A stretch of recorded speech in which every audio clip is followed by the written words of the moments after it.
Hello दोस्तों, आप सब कैसे हैं। जैसे हमने चर्चा किया था कल के विषय में, हमने जाना था आईपीसी धारा 376।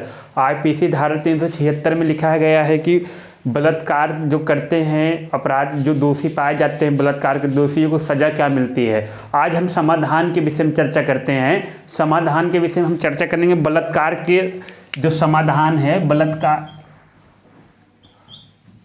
बलात्कार को रोके कैसे।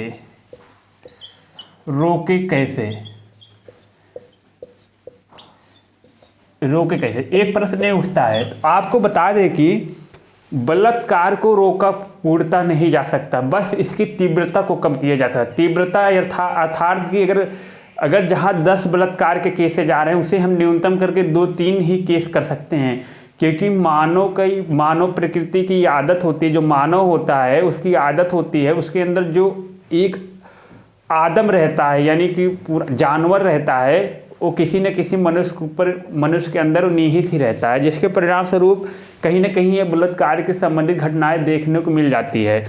फिर एक संबंध में आता है रोके कैसे। सबसे पहले आप शिक्षित करिए।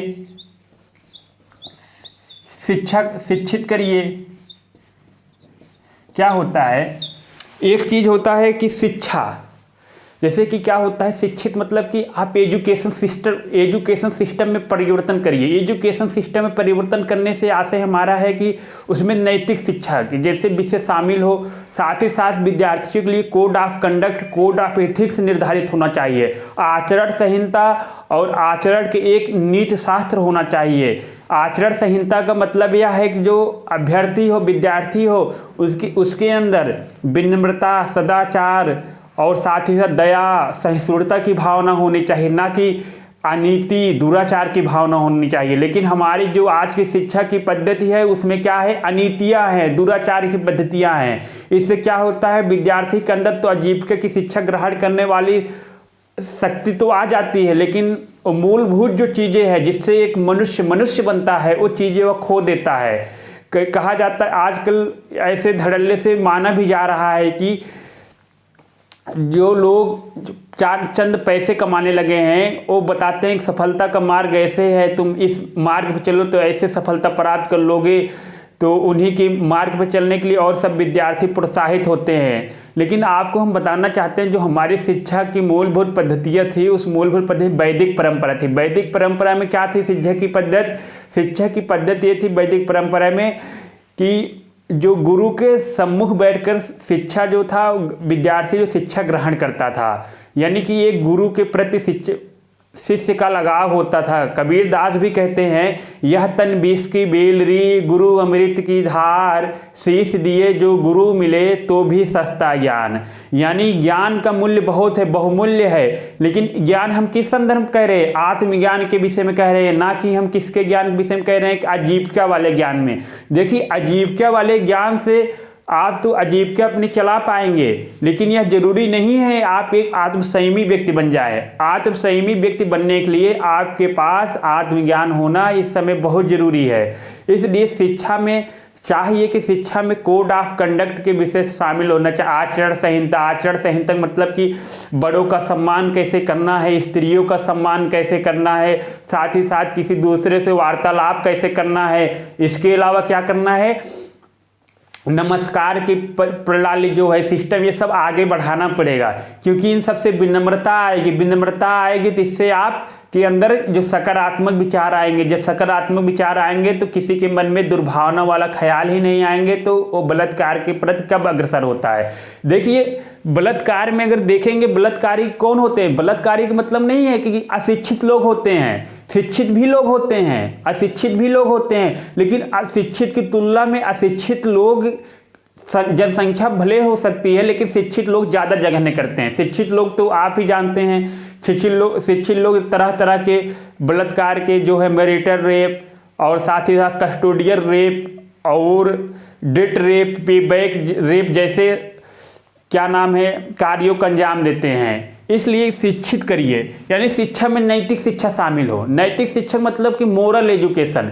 मोरल एजुकेशन से मतलब हमारा है कि एक ऐसी शिक्षा हो जिससे विद्यार्थी के अंदर आ जाए इम्पैथी, समानुभूति, यानी विद्यार्थी जो हो कि दूसरे दुख को महसूस कर सके। उस जैसे कि मान लीजिए कोई विद्यार्थी का पेट दर्द की पीड़ा हो, उस पेट दर्द की पीड़ा को महसूस कर सके। अगर वो महसूस करेगा तो वो समझेगा दूसरे की भावना की। इसी प्रकार से हम कह रहे हैं, अगर कोई व्यक्ति अगर किसी की भावना को, इमोशन को कद्र करेगा तो वो बलात्कार के कार्यों को जैसे अंजाम नहीं देगा। इम्पैथी इसलिए ज़रूरी है।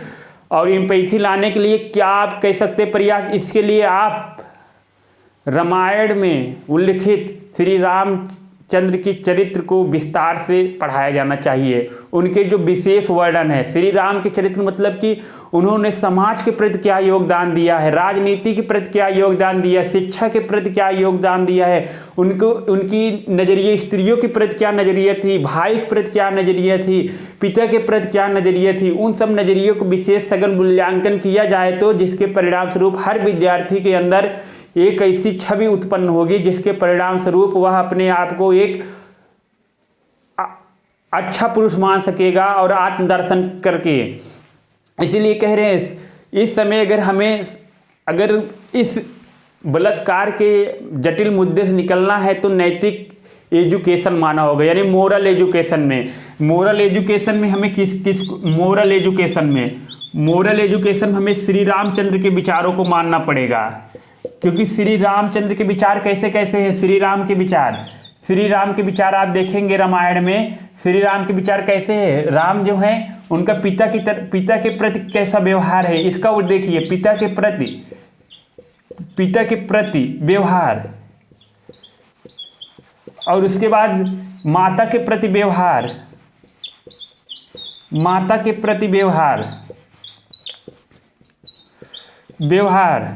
और उसके अलावा भाई के प्रति व्यवहार, प्रजा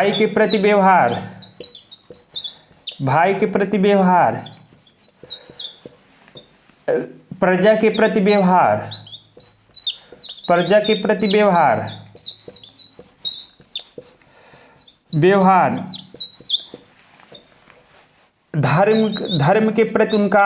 धर्म के प्रति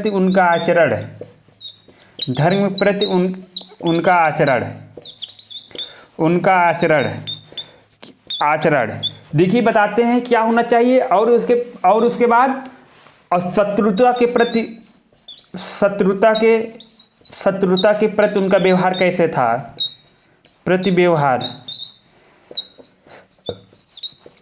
शत्रुता के प्रति व्यवहार। और उसके अलावा उनका व्यवहार कैसे था, पत्नी के प्रति व्यवहार,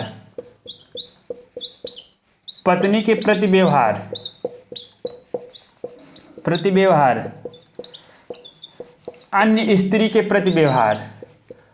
स्त्रियों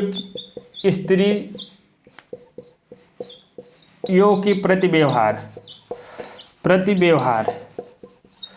क्या हो जाता है, हम क्या बोले, पिता के प्रति व्यवहार, माता के प्रति व्यवहार, भाई के प्रति व्यवहार। श्री रामचंद्र जी जो हैं वो क्या हैं, उनका व्यवहार कैसे, वो अपने पिता से कितना प्रेम करते हैं। देखिए आज के समय में क्या होता है, हर व्यक्ति होता है पिता से तू तड़ाक करके बात करता, लेकिन श्री राम प्रभु पिता की एक आज्ञा से, एक कहने मात्र से 14 वर्ष के लिए वनवास चले जाते हैं। उसमें लिखा गया है रामायण में, पिता पुत्र वही होता है जो पूम नामक नरक से अपने पिता को उबारे, यानी अपने सुंदर आचरण से अपने पिता को खुश कर दे, वही सच्चा पुत्र होता है।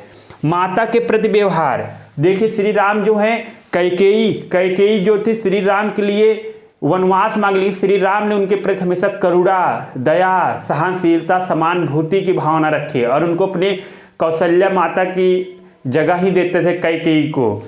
और साथ ही भाई के प्रति व्यवहार, तो आप जानते हैं भाई के प्रति व्यवहार जो है, श्री राम और भरत और लक्ष्मण शत्रुघ्न का उदाहरण तो इस धरती पर अमर ही है, आप पृथ्वी पर, क्योंकि इनके जैसे भाई ना हुए हैं, ना अतीत में हुए, ना भविष्य में होंगे, ना होने कोई कल्पना की जा सकती है। क्योंकि इन्होंने जो अनूठी अवधारणा पेश की है, वो अवधारणा आज के समय पेश करना बहुत असक्षम है। क्योंकि असक्षम इसलिए है क्योंकि प्रभु श्री राम ने क्या किया, अपने भाई को खुशी से राज दे दिया, इनमें कोई आपत्ति नहीं थी। आप वहीं देखेंगे आज के युग में मध्यकालीन इतिहास में सब लोग सत्ता के रक्त पिपासु होते हैं, लेकिन भाई भाई के गला मार घोट देते हैं, और वर्तमान काल में दिख भी रहा है। लेकिन रामायण में आप देखेंगे भाई प्रति कितना स्नेह है, वात्सल्य है, प्रेम है, सदाचार है, और उसके बाद वसुधैव कुटुंबकम वाली भावना, ये सब बीच है श्री राम की व्यक्तित्व के अंदर। भाई के प्रति व्यवहार, प्रजा के प्रति व्यवहार, अपनी प्रजा को अपनी संतान मानते थे, क्योंकि संतान इसलिए मानते थे वो अगर श्री राम, उनकी प्रजा दुख रहती थी, श्री राम प्रभु भी दुख रहते थे। दुखी इसलिए रहते थे क्योंकि उनको लगता था अगर हमारी प्रजा को न्याय नहीं मिल पा रहा है, 2 वक्त का भोजन नहीं मिल पा रहा है, तो मैं कैसे सुख से सोऊं, सुख से निद्रा लूं। ये सब अपने शरीर वो देखते थे। और साथ ही साथ धर्म प्रति उनका आचरण, उनका धर्म वो था, धर्म प्रति का आचरण मतलब उनका धर्म था निष्काम धर्म था। उनके धर्म में छुआछूत ये सब चीज़ें नहीं थी। भले ही कहा जाता है कि श्री राम ने, एक कहा जाता है कि नहीं कि इसमें उच्च वर्ण में, उच्च कुल में जन्म लिए, क्षत्रिय में, लेकिन वो जात भावना से ऊपर पड़े थे। जात भावना उनके लिए कोई नहीं था। वो जैसे सब क्षत्रिय को ध्यान देखते थे जो दृष्टि से, उसी दृष्टि से SC ST OBC सारे को देखते थे। उनके लिए सब बराबर थे, क्योंकि वो साक्षात पर ब्रह्म थे। कहा जाता है रामम परम ब्रह्मा ज्योतिर्रूपम सनातनम, यानी कि राम ही परब्रह्म है जो अखिल ब्रह्मांड में व्याप्त हैं। तो क्या है धर्म प्रति उनका आचरण है, शत्रुता के प्रति व्यवहार। अब देखिए रावण है, रावण जो है उनकी पत्नी का हरण कर ले जाता है। हरण करने के परिणाम स्वरूप श्री राम रावण को कई अवसर देते हैं कि हमारी पत्नी छोड़ दे, लेकिन रावण नहीं छोड़ता, जिसके परिणाम स्वरूप युद्ध करके रावण की मृत्यु के पश्चात सीता को मुक्त कराया जाता है रावण के चंगुल से। और पिता के प्रति, और आप देखिए पत्नी के प्रति व्यवहार, श्री राम जो है अपनी पत्नी से कितना स्नेह करते थे, किसी दूसरी अन्य स्त्री की तरफ नज़र गड़ा के भी नहीं, नज़र उठा के भी नहीं देखते थे, क्योंकि दूसरी पर स्त्री जो उनकी थी माता समान थे। कहा जाता नार्यस्तु पूजनते रमनते तत्र देवता, ये वाली अवधारणा वहाँ थी। अन्य स्त्रियों के प्रति व्यवहार आप देखे होंगे, अन्य स्त्री के प्रति साक्षात वो देखिए शूर्पणखा जो आई थी रावण की बहन, वह रावण से अनुनय विनय करती है कि मुझसे शादी कर, लेकिन राम बोलती है देखिए हमारी शादी हो चुकी है, हमने एक पत्नी, जैसे जीवन में कसम खा ली एक पत्नी के अलावा हमारे जीवन में कोई नहीं आएगी सीता के अलावा। और राम बहुत स्नेह से बोलते हैं। और आप तो देखें, और पूरे बाद उसके बाद जो कर्मकांड होता है कि उसके बाद राम बोलते हैं कि जाके तुम लक्ष्मण से पूछो, लक्ष्मण शायद ऐसा, लक्ष्मण भी मना कर देते हैं, जिसके परिणाम स्वरूप जो थी यानी शूर्पणखा जो थी वो मारने दौड़ती है, नोच खाने दौड़ती है सीता को, जिसके परिणाम स्वरूप राम की संकेतों मात्र से लक्ष्मण अपनी तलवार से, तेज धार तलवार से उनकी नाक को काट देते हैं। तो ये सब चीज़ें होती है। नहीं, स्त्रियों के प्रति उनकी नज़रिया एकदम सकारात्मक भाव था, यानी कि वो जात प्रथा को नहीं मानते हैं। कई लोग सवाल भी पूछते हैं कि, कई लोग सवाल उठता है, जिसे उत्तर रामायण में लिखा भी मिल जाता है कि श्री राम ने क्या किया था, स्त्री क्या नाम है, एक शंभुग नामक शूद्र की हत्या कर दी थी। उन्होंने क्या किया, गायत्री मंत्र का जाप किया था। ये गलत है, सरासर गलत है। आप ये सोचिए, जो श्री राम प्रभु हैं भील कन्या के जूठे बेर को खा रहे हैं, और जो निषाद राजगुहू जिनके मित्र हैं, सहपाठी हैं, उनके कहने से उनके ये ऐसा कार्य कर सकेंगे नहीं। कि उनके जिनका व्यक्तित्व इतना हो, अच्छा हो, विशाल हो, जो हिमालय पर्वत की भांति जिनका व्यक्तित्व, उनके व्यक्तित्व में कहाँ से खोट आ जाएगा। एक खोट डाला गया है। उत्तर रामायण में आप देखेंगे, आप ही बताइए शंभुग शूद्र को कैसे मार सकते हैं। आप बताइए, जो वाल्मीकि ने स्वयं जो रामायण लिखी खुद ही शूद्र थे, अगर उस शूद्र को शिक्षा नहीं देना वंचित था, तो कैसे उस वाल्मीकि ने शूद्र होकर एक शिक्षा ग्रहण कर लिया, कैसे शिक्षा ग्रहण कर लिया। कई लोग जो बताते हैं कि जन्म से भले हो, जैसे कि ब्राह्मण थे, पंडित थे, तो आपको बता दें इसके विषय में कहा जाता है अब्दो चा साक्षरो नाचा पंडिता अजुबा स्फुट वक्ता चायो जानसह पंडिता। यानी पंडित मतलब ज्ञानी व्यक्ति होता है जो मार्गदर्शन करे समाज का। यानी महर्षि वाल्मीकि जन्म से भील परिवार में जन्मे थे, जो डाकू था जिनका पेशा, लेकिन अंत में महाकवि बनते हैं जिन्होंने रामायण जैसे ग्रंथ की रचना की। जिनका व्यक्तित्व बताइए शूद्र थे, वाल्मीकि शूद्र थे, वो कैसे शिक्षा ग्रहण कर लिए, रामायण लिख दिए। ऐसा अनहोनी घटनाएं जो लिखी जाती है वो बात की नहीं। अगर ऐसा शिक्षक वंचित होता, अगर शिक्षक होते तो उनको भी मार दिया जाता, वो रामायण नहीं लिख पाते। लेकिन नहीं, देखो जन्म की महत्ता नहीं थी, जन्म से भील थे लेकिन कर्म से एक विद्वान थे, पंडित थे, यानी कर्म की प्रधानता थी, न कि जन्म की प्रधानता थी। यानी श्री राम के राज्य में कर्म की प्रधान, यानी कि जो जैसा कर्म करता है, कहा जाता नहीं है कर्म के अनुसार उसी को वैसा ही फल मिलता है, यानी कर्म की प्रधान, यानी कि उसके ना कहा जाता है गुड़ पूजयम गुड़ेच नाचा लिंगम नाचा वयम। आदमी के गुड़ पूज्य होते हैं, ना कि उसके लिंग वचन जाति मूल्य होते हैं। यानी कि गुड़ से क्या है, महाकवि काल तुलसी जो थे, वाल्मीकि थे, वो क्या थे, डाकू थे, लेकिन वो उनके गुणों में परिवर्तन हुआ और अतीत में, यानी कि अतीत में जाकर क्या बन जाते हैं, फिर भविष्य में जाकर एक महाकवि तुलसीदास, वो क्या नाम है, वाल्मीकि बनते हैं, जिन्होंने रामायण जैसे ग्रंथ की रचना की। इसीलिए ये सब विवाद है। राम किसी ने नहीं हत्या की थी, ये सब अपवाद लगाया जाता है, क्योंकि अपवाद जिसके परिणाम स्वरूप इसलिए लगाया जाता है क्योंकि कई लोग जो है राम शब्द से विभेद करते हैं, बुराई करते हैं, लेकिन राम के गुणों को कोई नहीं अपनाते हैं। बुराई करने के 5 व्यक्ति आए जाएंगे, 6 व्यक्ति आपको बुराइयाँ गिना देंगे, ये है वो है, तरह तरह के, लेकिन उनके अच्छे गुणों को समाज हमारा आत्मसात नहीं करना चाहता है। अगर हमारा समाज इनके गुणों को आत्मसात कर ले, जितना व्यभिचार हो रहा है समाज में, वो व्यभिचारता सब खत्म हो जाए, समाज में संतुलन की स्थिति उत्पन्न हो जाए, ना किसी कोई कानून की जरूरत होगी, ना कुछ, सब व्यक्ति अपने नैतिक आचरण के अनुसार सब कार्य संपादित करेंगे, जिसके परिणाम स्वरूप सब व्यक्ति खुशी से अपना जीवन यापन कर सकेंगे। लेकिन क्या होता है, बस राम ऐसे थे, राम वैसे हैं, राम ऐसे हैं वैसे हैं, ये सब वर्णन करते रहते हैं, लेकिन राम के गुणों के विषय में कोई नहीं जानता है। इसलिए कहते हैं कि राम को जानना है, राम को जानो। राम को वही व्यक्ति जान सकता है, आत्मज्ञानी व्यक्ति जान सकता है, जिन्होंने राम नाम में अपने आप को समर्पित कर दिया है। हनुमान जी कहते भी हैं, गंगावरी ना गोदावरी ना तीर्थ बड़े प्रयाग, सकल तीर्थ का पुण्य वही जहाँ हृदय राम का वास।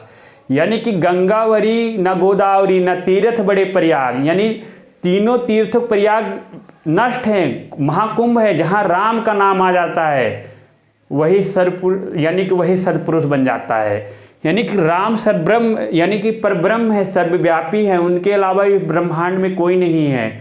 वो सत्य है, कबीर निर्गुण है, निराकार है, उनके विचार है। वो राम नाम में जो शक्ति है वो शक्ति किसी और चीज़ में नहीं है। इसलिए रामायण में जो आपको भ्रांतियाँ दिखती हैं उससे आप दूर रहिए। वो सब चीज़ें सिर्फ होता नहीं है, कुछ भड़काने के लिए लिखी जाती हैं। उत्तर रामायण में ऐसा कुछ, राम का चरित्र स्वच्छ निर्मल गंगा की भांति है। उनके चरित्र में अगर जो गोता लगा लिया वो व्यक्ति भवसागर को पार हो जाएगा।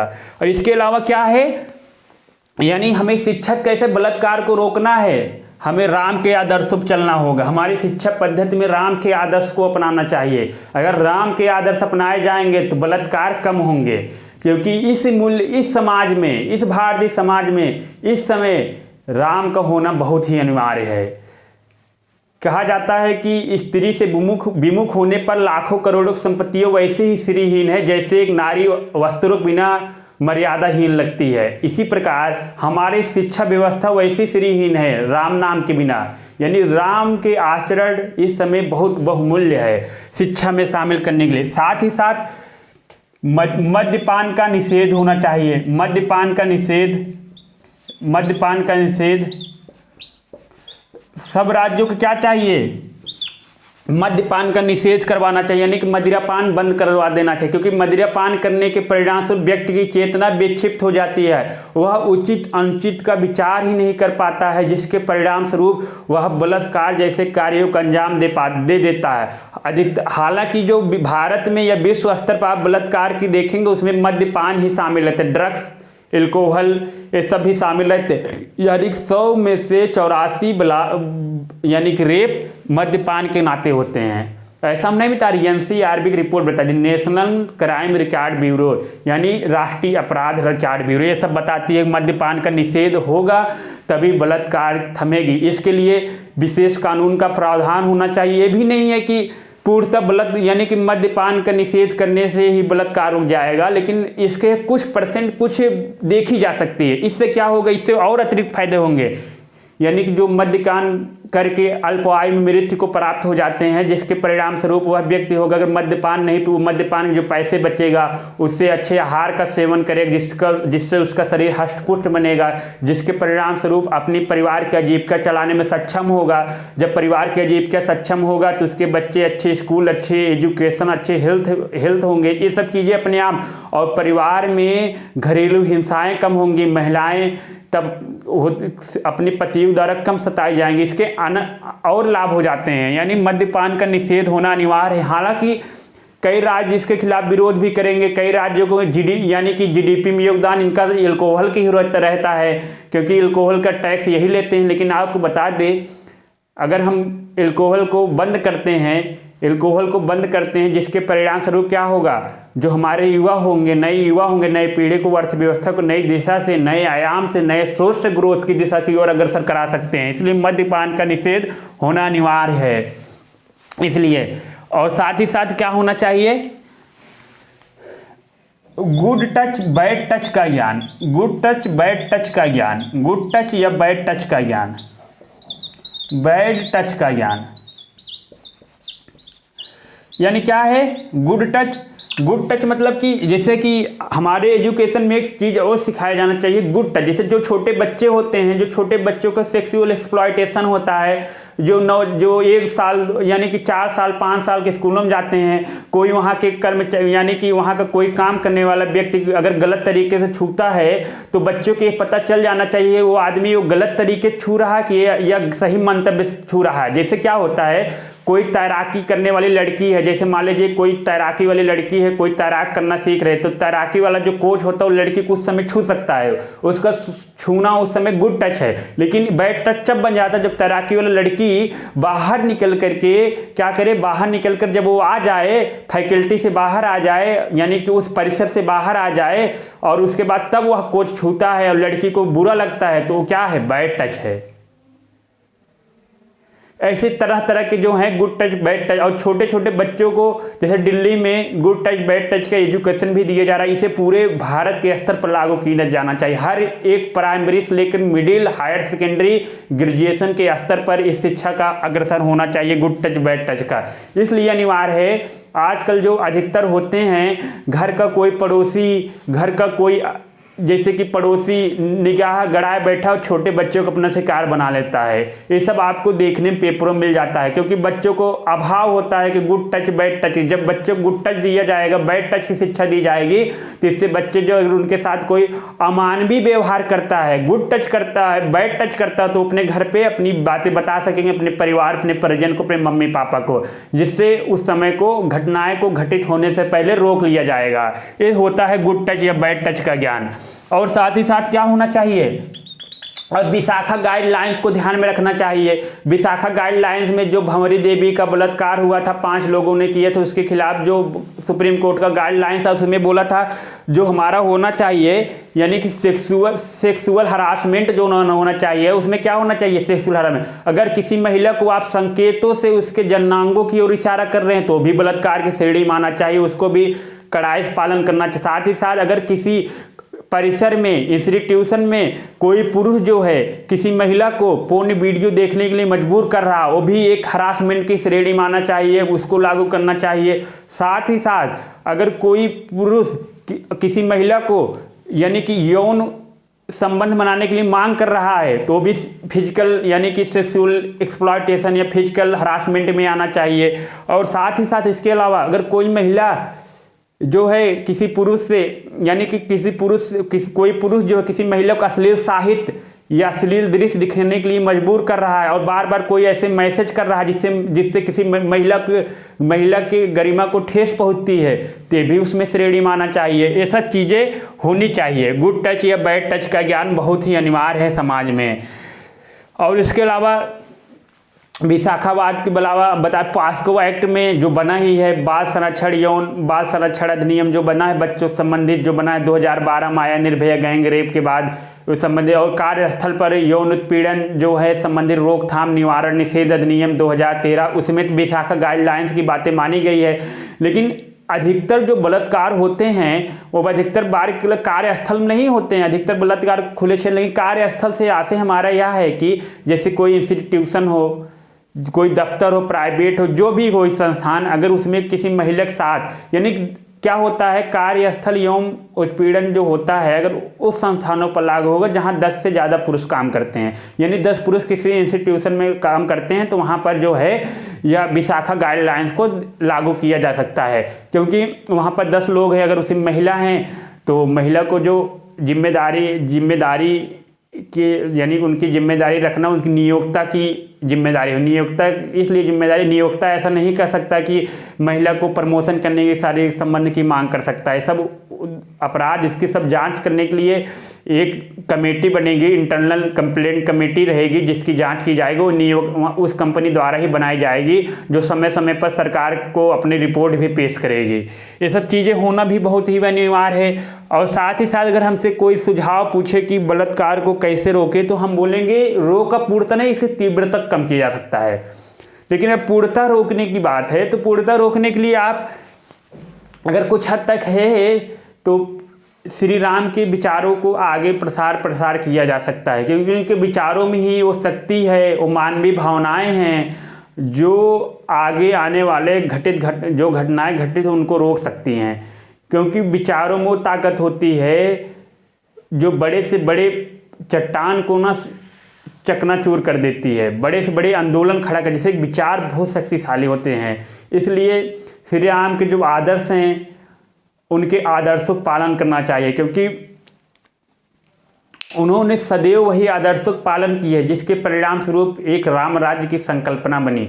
इसीलिए राम राज्य में अगर होता नहीं कि अगर चीज़ें होना चाहिए तो हमारे एक एजुकेशन की पद्धति ऐसा हो जिसमें शिक्षा एक पाठ ऐसा हो जिसमें श्री राम के व्यक्तित्व के विषय में उसको पढ़ाया भी जाए, साथ ही साथ 5-6 महीने के बच्चों को ट्रेनिंग भी दी जाए। और एक समस्या ये भी होती है, जैसे अगर जो आदर्शों को सीखेगा जिससे संयुक्त परिवार की टूटन भी कब होंगी। संयुक्त परिवार जो होता है जिसमें दादा दादी वगैरह, दादा दादी क्या करते हैं, छोटे छोटे बच्चों को कहानियाँ सुनाते हैं, लेकिन आजकल के छोटे छोटे बच्चे गैजेट खेलते हैं, मोबाइल से खेलते हैं, जिसके परिणाम स्वरूप वो पोर्न वीडियो, अश्लील साहित्य सब पढ़ते हैं, जिसके परिणाम स्वरूप बलात्कार जैसे कार्यों को अंजाम देते हैं। क्योंकि उनके लिए लगता है कि जो यौन चीज़ें हैं उनको विस्तार से नहीं पता रहता, लेकिन उनके अंदर जो होता है प्राकृतिक होता है, टेस्टोस्टेरोन हार्मोन स्रावित होने लगता है, जिसके परिणाम स्वरूप ये सब गतिविधियों का अंजाम दे देते हैं। तो ये चीज़ें अगर बचना है तो एक ही विचार बचा सकता है, वह है श्री राम प्रभु के विचार। क्योंकि उनके विचारों में जो आदर्श और शक्ति है और किसी के विचारों में नहीं है। यानी कि हमारे समाज जो पतन की ओर जा रहा है, अगर पतन से उत्थान की ओर ले जाना है पुनः, तो उन श्री राम प्रभु विचारों को अपनाना ही एक तर्क संगत होगा। क्योंकि उनके विचारों में ही निहित वो शक्तियाँ हैं जो समाज को एक नई दिशा प्रदान कर सकती है। और साथ ही साथ जो हमारे युवा उनसे कुछ सीख करके आगे हर एक क्षेत्र में प्राइमरी, टर्शियरी, सेकेंडरी सब सेक्टर में कमाल कर सकते हैं। फिर हमारी ये सब चीज़ें हुई बलात्कार को रोकने के लिए। साथ ही साथ सरकारें और पहल करती रहती हैं, लेकिन वो परेशान धराशायी हो जाती है। क्या होता है, कई बार सरकार को लगता है चलो एक यार बलात्कार को रहने के लिए एक क्या नाम है, एक पैनिक बटन लगा देते, मोबाइल में पैनिक बटन अगर महिला को लगेगा मैं असुरक्षा में हूँ तो पैनिक बटन दबाते ही वो न देखे पुलिस स्टेशन के पास पहुँच जाएगा सिग्नल की महिला असुरक्षित है, पुलिस बचा लेगी। लेकिन आपको बता दे कि पुलिस से भी बहुत ज़्यादा भय लगता है, क्योंकि पुलिस की भी निगाह गंदी ही रहती है। अधिकतर नहीं, लेकिन कुछ पुलिस की ऐसी रहती है, वो उनकी मानसिकता भी संकीर्ण ही है। क्योंकि उनको जो फिजिकल ट्रेनिंग के अलावा उनको स्पिरिचुअल ट्रेनिंग भी दी जाए, स्पिरिचुअल आध्यात्मिक ट्रेनिंग। इसलिए जब पुलिस जो है अगर कोई महिला बलात्कार की महिला अगर कोई अपनी रिपोर्ट लिखाने आए, उसकी समझे, उसके दुख दर्द को समझे, जिसके परिणाम स्वरूप पुलिस एक्शन ले सके। लेकिन पुलिस क्या होती है, चलो बलात्कार हो कोई बात नहीं, कैसे हुआ, कौन किया, कितनी देर किया, तरह तरह के सवाल पूछते हैं, जिससे महिला और प्रताड़ित होती है और शर्मसार होकर घर लौट जाती है बिना बलात्कार का रिपोर्ट लिखाए। इसलिए हम चीज़ें कह रहे हैं, जो चीज़ें होनी चाहिए वो यथार्थ पे होनी चाहिए। देखिए 100 कानून बनाने से रोकने से अच्छा है ये कुछ ऐसा ढंग का कार्य किया जाए कि जिससे समाज में यथार्थ रूप से परिवर्तन आए। अब अगर स्पिरिचुअल ट्रेनिंग दी जाए, अगर बच्चों को 2 घंटे 3 घंटे की अगर एक अलग से अध्यापकों की नियुक्ति की जाए प्राइमरी से लेकर के मिडिल स्तर पर, कितना अच्छा होगा। प्राइमरी स्तर पर कोई स्पिरिचुअल गुरु हो, जैसे कि जग्गी वासुदेव जैसे, आचार्य प्रशांत जैसे बच्चों को उनको ट्रेनिंग, उनके बच्चों को सिखा सकें। सिखाने मतलब उनको आध्यात्मिक शिक्षा दे सकें। आध्यात्मिक शिक्षा जैसे उनके नैतिकता जान सके, क्या होता है मोरल एथिक्स जान सके, ये सब चीज़ें जान सके। इसलिए हमारे एजुकेशन सिस्टम में ये सब चीज़ें खोट है। हम भले पश्चात संस्कृति को अपना ले, पश्चात संस्कृति से भौतिक सुखों में वृद्धि कर सकता है, लेकिन आध्यात्मिक सुखों में ह्रास ही करता है। हम पहले आध्यात्मिक सुख और भौतिक सुख में संतुलन साधना है, लेकिन इतने तीव्रता अनुपात बढ़ गया। भौतिक सुखों की अनुपात 80% है, 20% स्पिरिचुअल। आजकल हर व्यक्ति आध्यात्मिकता को जानना ही नहीं चाहता है। कोई अपने धर्म दर्शन विज्ञान को सब घृणा करते हैं, कहते हैं हमारे धर्म दर्शन में क्या है, वहाँ यूरोप के धर्म दर्शन में बहुत अच्छी अच्छी बातें हैं। अरे भैया, हमारी संस्कृति बहुत पुरानी है। कहा जाता है मिस्र रोमम मिट गए, जहाँ से कुछ हस्ती है ऐसी हमारी मिटती नहीं। तो ये सब हम चर्चा कर लिए, तो हमारा बलात्कार से संबंधित टॉपिक चर्चा खत्म हो गया। फिर इसके बाद हम चर्चा करेंगे LGBT समुदाय पे। ठीक है, इसी के साथ धन्यवाद।